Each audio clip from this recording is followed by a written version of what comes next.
श्री स्वामी समर्थ।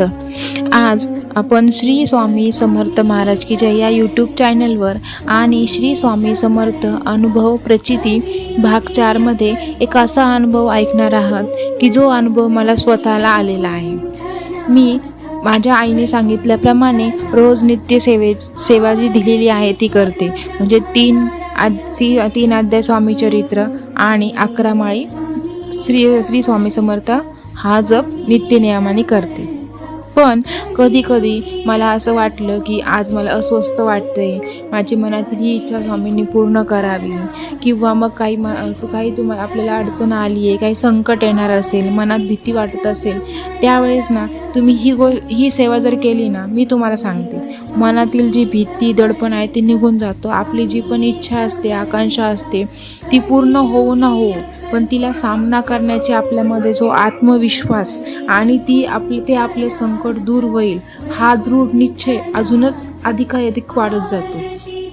ती सेवा म्हणजे स्वामींचा अभिषेक।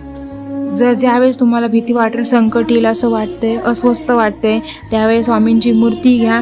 स्वामींची मूर्ती एका त्या तांब्याच्या पात्रामध्ये ठेवा, गळती घ्या, ते पूर्ण गळती पाण्याने किंवा दुधाने तुम्हाला जे योग्य वाटेल त्याने भरून घ्यायचं आणि फक्त श्रीसुक्त जर 11 वेळा तुम्ही स्वामींच्या मूर्तीवर घेऊन ते जे आपलं पवित्र पाणी म्हणजे ते जे जल, ते जे अमृत आहे ते पिया आणि घरातल्या सर्वांनाही प्यायला द्या। तुम्हाला सांगते मी, माझा स्वतःचा अनुभव आहे। जी पण अडचण असेल, संकट असेल, माझं दूर झालं, तुमचं येईल, नाही झालं तरी पण त्या संकटाला सामना करण्याचा आत्मविश्वास, आपल्या मनातील दृढ निश्चय आणि स्वामींवरची सेवा आणि आपली स्वामींवरची भक्ती नक्कीच वाढत जाईल।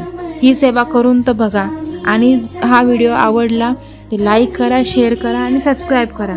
त्याचबरोबर जसं माझी इच्छा पूर्ण झाली, माझा दृढ विश्वास वाढला होता, जसं तुमच्या बाबतीतही ही सेवा केल्यानंतर जर घडलं तर मला कमेंट करायला विसरू नका।